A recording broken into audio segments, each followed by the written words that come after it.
Hello' বন্ধুসকল, আজি আপোনালোকৰ বাবে লৈ আহিছোঁ এটি নতুন ভিডিঅ'। আহকচোন পলম নকৰি আমি ভিডিঅ'টো আৰম্ভ কৰোঁ। দুটি বাক্য মন কৰিবচোন। I am on a bus আৰু দ্বিতীয়টো বাক্য হৈছে আই এম ইন এ কাৰ।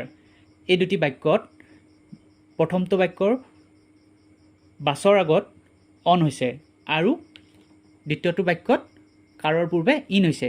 কিয় বাৰু এই ডিফাৰেঞ্চ হৈছে জানিবলৈ ভিডিঅ'টো শেষলৈ চাবচোন। যান বাহনৰ ওপৰত বহিলে অন বহে, যেনে I was on a bike, I was on a horse. যান বাহনত চলাচলৰ ঠাই থাকিলে অন বহে, যেনে I was on a bus, I was on a train. সচৰাচৰ বাছ, ট্ৰেইন এইবোৰ যান বাহনত চলাচলৰ বাবে ঠাই থাকে। সেয়েহে যেতিয়া আমি বাছ, ট্ৰেইনৰ কথা কওঁ তেতিয়াহ'লে অন হ'ব। যান বাহনত চলাচলৰ ঠাইত নাথাকিলে ইন বহে, যেনে I was in a car, I was in taxi.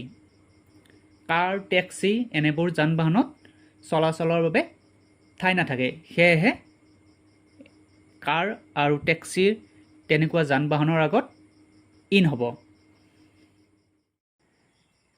আশা কৰোঁ আপোনালোকে ভিডিঅ'টো ভালেই পালে।